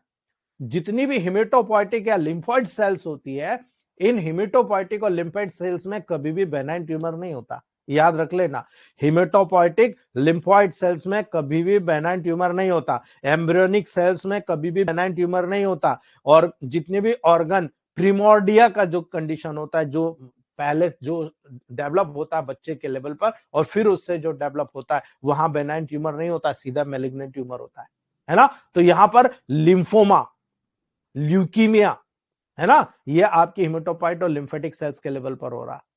रेटिनोब्लास्टोमा बच्चों में, नेफ्रोब्लास्टोमा, है ना, जिसको आप बोलते हैं विल्म्स ट्यूमर, ये सब मैलिग्नेंट केसेस हैं दोस्तों, जो पर्टिकुलर टिश्यूज के लेवल पर कहला रहे हैं। अभी जर्म सेल्स में भी वो देखा हो गया दोस्तों, जर्म सेल जहां से बच्चा पैदा हो रहा वहीं से कैंसर लेकर आ रहा, बेनाइन ट्यूमर है, टीरेटोमा कहलाता है, टीरेटोमा। और अगर यहां पर कैंसर मैलिग्नेंट हो गया, टेरिटोमा कार्सिनोमा, यानी टीरेटो कार्सिनोमा का लेवल, सेमिनोमा का लेवल कहलाता है दोस्तों, ठीक है। इसको बेटर अंडरस्टैंड करेंगे किस रूप में, कल, ठीक है। अगर आपको इससे रिलेटेड कोई चीज पूछना है तो आप पूछ सकते हो।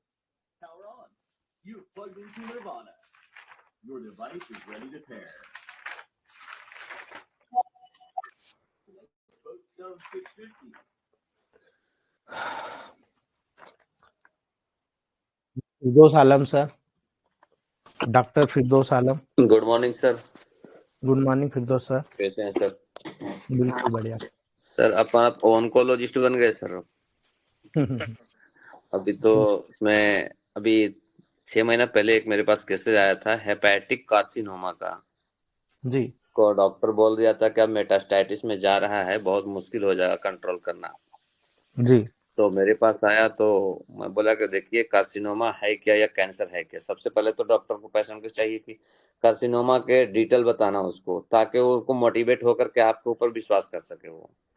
तो मैं जी बोला कि कैंसर एक कोई भी बीमारी का बिगड़ा हुआ रूप है वो। अगर हम वो बीमारी को कवर कर लिए, कैंसर ठीक हो जाता है आपको। तो अभी बिल्कुल। 1 महीना पहले उसको जांच कराए थे, हेपेटिक कार्सिनोमा जो था 0 पे आ गया सर उसका। वाह, बहुत बढ़िया सर। और मैं उस पेशेंट को बोला कि जो आपको बोला था कि जो मेटास्टैटिस में जा रहा है उसको आप जाके बताइए। मैं उसको डिफाइन नहीं करूंगा, मैं तो अपने हिसाब से डिफाइन कर लिया, लेकिन आप जाके वहां डिफाइन कीजिए तो आपको ज्यादा बेहतर समझ में आए, क्योंकि आपको विश्वास सबसे ज्यादा उसके ऊपर है। मेरे ऊपर 0% है, उसके पास 95% है। तो जी फिर उसके पास गया तो बोला कि ऐसा कैसा हो सकता है। वो अपना रिपोर्ट के 3 बार पढ़ रहा है कि मेरा रिपोर्ट पहले वाला गलत तो नहीं था, या तो ये गलत है। फिर से वो जांच कराया, फिर से जांच कराया तो मेरे से भी और रिड्यूज उसमें बताया। तो बोला ऐसा कैसा हुआ। तो मैं उनको बोल दिया था कि देखो हमारा इलेक्ट्रोपैथी के बारे में, मॉडर्न साइंस को अभी बारे में जानकारी नहीं है। अभी मेरी मेडिसिन के बारे में उसको डिस्कस मत करो, जो उसको चला रहा है चलाने दो। वो करेगा कुछ नहीं, खाली पेन को रिकवर करेगा। डाइजेस्टिव सिस्टम के लिए दिया था, बस कुछ भी नहीं दिया था। उसके बाद बोलोगे कि मतलब हाँ ये मैं मेडिसिन ले रहा। तो वो डॉक्टर मेरे से बात करा कि कौन बात कर रहा है। हम क्योंकि मैं डॉक्टर बात कर रहा हूँ। मैं कौन सा डॉक्टर, मैं कि BMS MD बात कर रहा हूँ मैं। आप MD में है सर, तो मैं भी MD में हूँ मैं। क्या है इसमें, कौन सा मेडिसिन दिए थे। हम कि हमारा प्लांट है 114 प्लांट, जिसमें मैं 80 प्लांट को मैं रिसर्च कर चुका हूँ। मैं उसके बिहाफ पे मैं मेडिसिन दिया हूँ। मैं कुछ प्लांट के मैं नाम बताता हूँ, आप उसमें कर लीजिए। आप मैं उसको बताया था हाइड्रेस्टेस कैनेडेंसिस, टेक्सास बकाटा, तुजा ऑक्सीडेंटल, इसमें बताया नक्स वोमिका, लाइकोपोडियम, इसको बताया था। तो स्टडी करा, उसी वक्त सिस्टम पे देखा तो बोले सही में ये कैंसर पे काम करने वाला है, ये स्टोमक पे काम करने वाला है, लिवर पे काम करने वाला है। इस तरह से वो बहुत अच्छी बात है। इसको और जो भी आगे का स्टेज जो देना है मेडिसिन का, इसको दे करके कवर कीजिए, इसको बोला उन्होंने। बहुत बढ़िया सर। अब वो पेशेंट मतलब कि मोटिवेट होकर के अभी पूरा तकरीबन ठीक है, कोई तरह का दिक्कत नहीं है। अभी उन्होंने कई केसेस लेकर के आए सर। तो आज उसका कैंसर का चैप्टर था, इसीलिए मैं उसका फीडबैक दे दिया। Very very thank you sir. ठीक है सर। जी संजय कुमार सर, डॉक्टर संजय कुमार। जय गुरुदेव। जय जय मैटी, बोलिए सर। सर आपसे एक विनती है, मेरी मेरी पूरी बात सर, आपसे प्रार्थना है सर, मेरी पूरी बात सुन लीजिएगा, उसके बाद जो आपको कहना है वो कीजिएगा सर। सर मैं आपको भगवान की तरह मानता हूँ सर। अरे सर। आपकी नहीं सर, आपको कल आप बोले थे कि दोबारा इस क्लास को सुन लीजिएगा। जब दोबारा क्लास में सुनने लगे तो सर एक पॉइंट आया जहाँ कि हम भी उसमें वीडियो बना रहे थे सर, मगर हम सर 30 साल से एलोपैथ इलाज करते हैं सर। हम ईएच में अभी एकदम नए हैं सर, अब जीरो जानकारी है हम सर को। आप इतना तेज बोलते थे सर, हम लिख नहीं पाते थे सर। शुरू में लिखने का प्रयास किए, नहीं लिख पाए सर। तो हम सोचे कि वीडियो बना लेते हैं, घर पर चल के सर इसको नोट कर लेंगे। इसको देख करके सर आपको कौन डॉक्टर ऐसे आप मिसगाइड किया सर कि हम इधर उधर ग्रुप में भेज दिए सर। हम इतना नया है कि हमको किसी ग्रुप से कोई कंसल्टे नहीं है सर। सर आपकी बुराई करेंगे भगवान, हम आपको भगवान मानते हैं सर।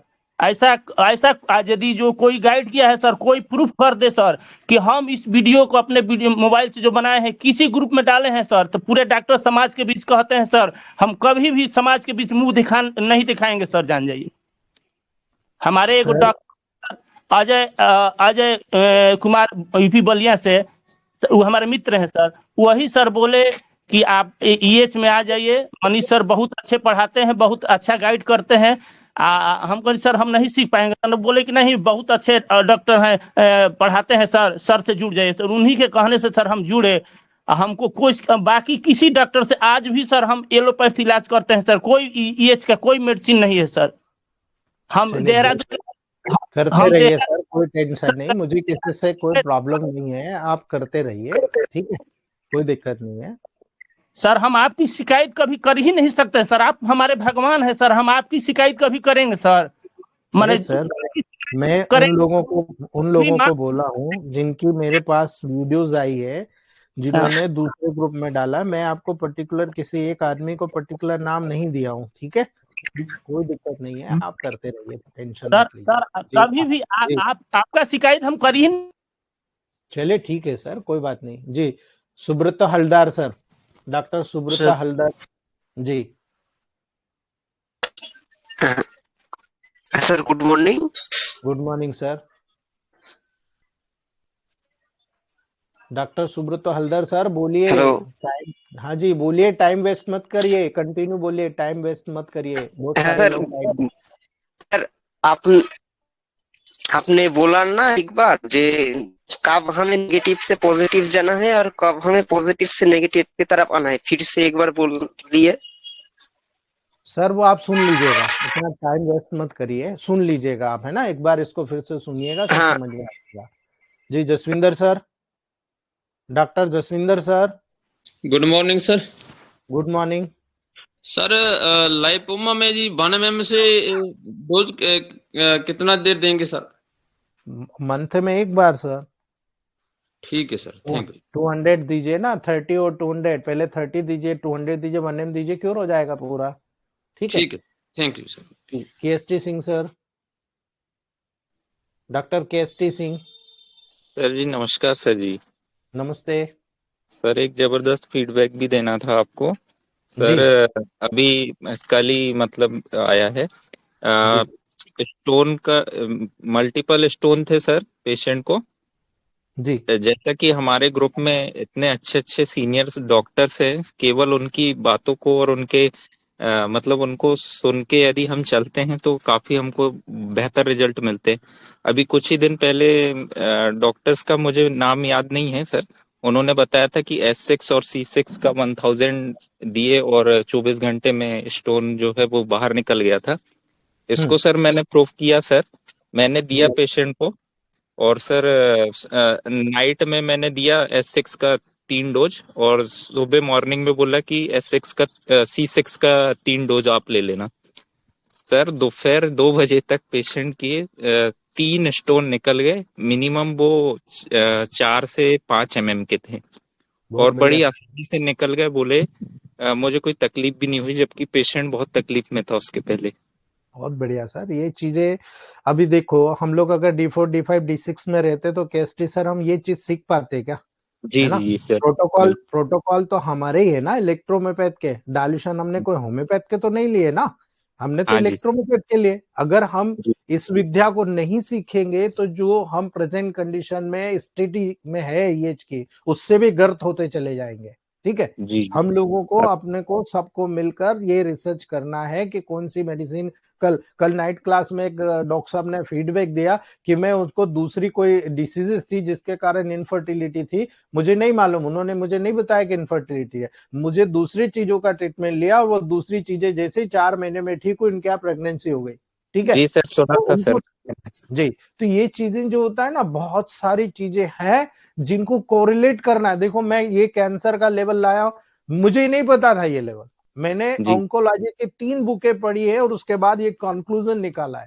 ठीक है। जी एक कंक्लूजन निकाला और इसके पीडीएफ भी बना रहा हूं, ताकि यहां पर आपको पीडीएफ से पढ़ा पाऊं नेक्स्ट टाइम में, क्योंकि ये आपका जो गिफ्ट है मेरे लिए अनमोल है, इसके लिए मुझे मेहनत करना पड़ रहा है। ठीक है। जी जी। ठीक एक है सर सर्विक्स से पॉलिप्स का भी केस अभी आया हुआ है सर, उसमें जी ट्रीटमेंट मैंने अभी स्टार्ट नहीं किया है।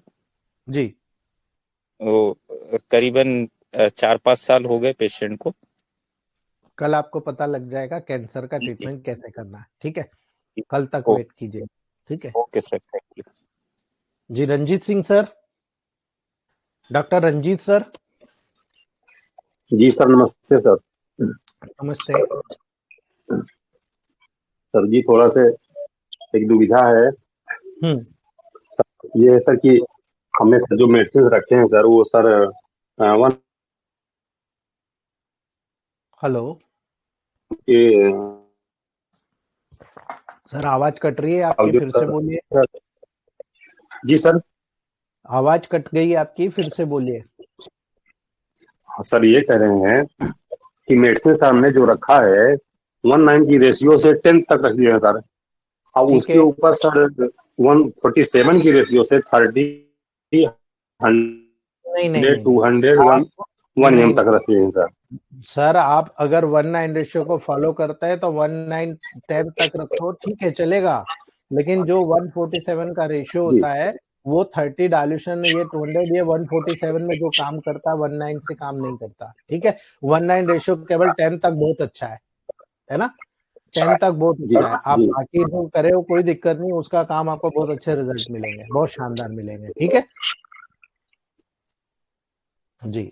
नहीं सर, तो हम सोच रहे हैं सर, जैसे कि अगर 147 की रेशियो से अगर हम 10th तक और बढ़ाते हैं तो सर उसमें फिर 2.5-3 बॉटल और रखना पड़ेगा सर। हाँ वो रखना तो ये पड़ेगा, वो तो रखना पड़ेगा, अच्छा बगैर उसके तो आप कर ही नहीं सकते प्रैक्टिस। मेरे यहाँ देखा कि नहीं मैंने कितना तामझाम बना रखा है, ठीक है अच्छा सर, ठीक सर, रखेंगे सर। जी। ठीक। PN Rajagopal sir, doctor PN Rajagopal sir. Sir good morning sir. Good morning sir. बहुत दिन से जी डिस्कस करने के लिए मौका नहीं मिला, आज मिल गया। एक जी 20 दिन पहले एक पेशेंट आया था मेरे पास में, जी training of thyroglossal cyst operated, cervical spondylosis, frozen shoulder and जी early poorly differentiated bone cancer. जी उसको वॉमिटिंग था और फीवर था।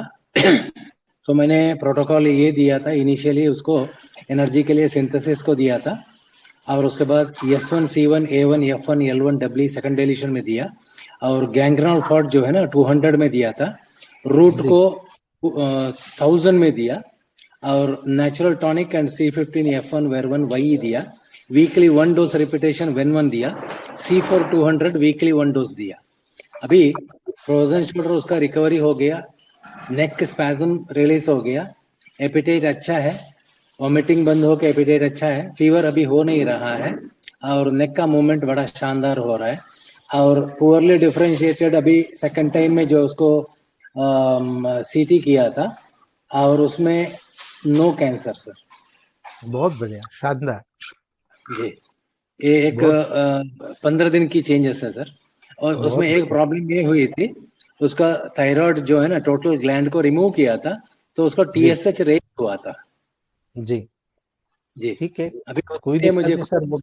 वो भी टीएसएच को रिड्यूस करना है तो पिट्यूटरी ग्लैंड के लेवल पर S1 C1 L1 1000 plus B को चलाना पड़ेगा, टीएसएच रिड्यूस हो जाएगा सर। Okay sir, okay. तो जी ये बहुत अच्छे लगे। हाँ जी सर, जी थैंक यू, बहुत बढ़िया जी। Thank you. Nawab sir, doctor Nawab Khan sir. Nawab Khan sir. गुरुदेव प्रणाम। जी नमस्ते सर। सर एक फीडबैक देना था। जी एक ये है हेमोरॉइड का पेशेंट था जी सर, प्राइवेट हॉस्पिटल में ट्रीटमेंट करा के आया, काफी परेशान था। वहां जी से उन्होंने क्या किया कि सब मेडिकल ले जाइए। जी उसके बाद में वो जो है एक पड़ोसी हमारे यहाँ पे ले आए। अब हमने ट्रीटमेंट किया, वो इतना उसने पूरा हॉस्पिटल उठा के रख दिया, इतना दर्द था, पेन था उसको। जी तो हमने उसको देखा कि भाई इसका कॉज क्या है। उसने 4 दिन से लैटरिन भी नहीं की थी, स्टूल पास नहीं हुआ। तो हमने जी S3 C3 A1 और BE D5 में एनिमल लगवा दिया। जी तो सर 2.5 घंटे के अंदर इतना मैजिक रिजल्ट इमेजिक कि पेशेंट जो है तकरीबन 50% एकदम रिकवर हो गया। वाह बहुत बढ़िया सर। अब उसमें जो है आपका जो प्रोटोकॉल है सेम वही चल रहे हैं। S5 C5 A2 L1 BE D5 में 15-15 जी ड्रॉप दिन में 4 बार दे रहे हैं। जी प्लस जो है ganglion forte plus BE 15-15 G drop दिन में 3 बार ये चल रहे हैं। इसमें कुछ अपडेट तो नहीं करना सर, वैसे पेशेंट नॉर्मल है। बिल्कुल, जब नॉर्मल है तो कोई अपडेशन है ही नहीं, उसको कंटिन्यू करो। जब कुछ चेंजेस करना होगा, उसमें कोई जी प्रॉब्लम्स आएगी तो वो चेंजेस जी देख के उस प्रॉब्लम के अकॉर्डिंग आपको ट्रीटमेंट करना है, ठीक है। जी जी यही तो सर बस। चीज है, गट्स, यही गट्स है सर, कि हम लोग इस प्रकार से जब मेडिसिन देते हैं ना सिलेक्ट जी करके, जी तो जी ये हमारे गट्स डेवलप होते हैं, हमें समझ में आता है कि हमें कौन सा प्रोटोकॉल कब तय करना है, ठीक है। जी कोई भी टीचर कोई भी गाइडर आपको गाइड नहीं कर सकता, ये आपको सेल्फ देखना है, और वही वही कंडीशन आप में आई है, बहुत बढ़िया। जी जी एकदम मैजिक रिजल्ट है सर आपका प्रोटोकॉल, बाकी में हेडसअप है। सर मैं कुछ काम करता हूँ उसके बाद बताता हूँ, मैं मतलब हर जी जगह पे कुछ भी चीज यूज नहीं करता हूँ, ठीक है ना, बहुत जी बढ़िया सर। ओके। जी Chandrashekhar sir, doctor R Chandrashekhar sir, Chandrashekhar sir.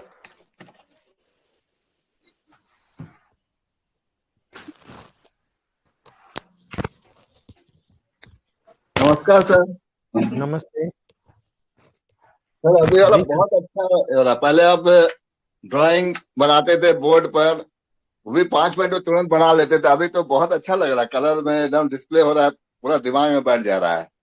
Sir अभी दो कमियां हैं। ये क्या है, मेरे को गिफ्ट दिया उन्होंने, है ना। अच्छा इस पे यहाँ एक कैमरा लगता है, ठीक है। वो कैमरा है अच्छा करीब करीब 95,000 का, मैं भी बुलवा रहा हूँ।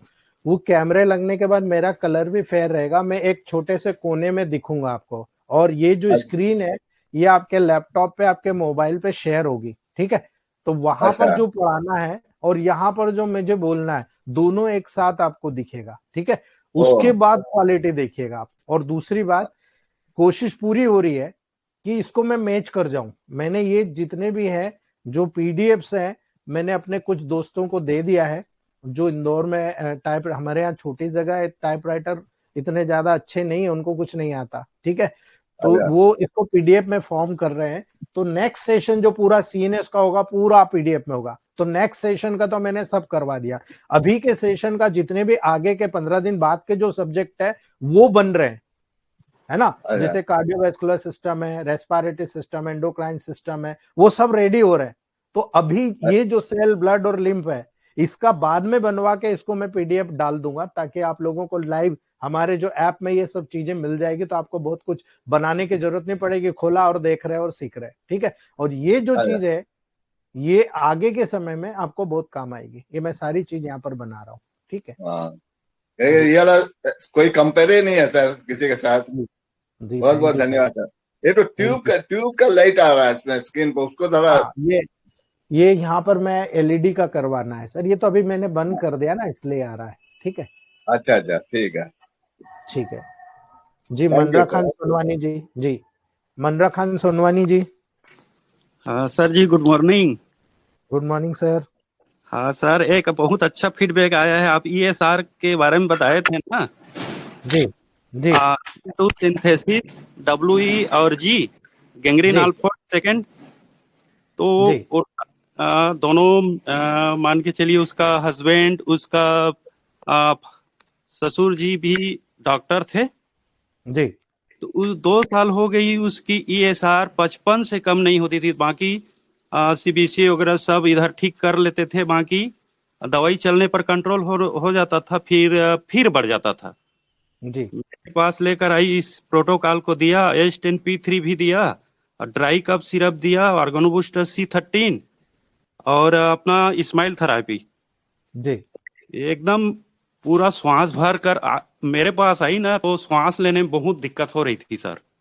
जी तो यहाँ से घर गई, शाम को मेरे को फोन करके बोली कि सर मैं एकदम फिट हूँ।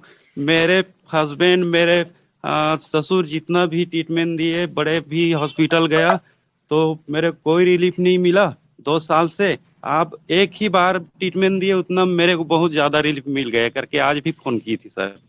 बहुत बढ़िया सर, बहुत बढ़िया, शानदार। करते जाओ सर, प्रोग्रेस लेते जाओ, यही तो है। बहुत बढ़िया। जी सर, ये आप ही की देन है सर जी। नहीं सर, मैं तो रिसर्च करने वाला हूँ सर। बता बता के मैंने सब ओपन कर दिया, मैंने कुछ भी नहीं छोड़ा। चलिए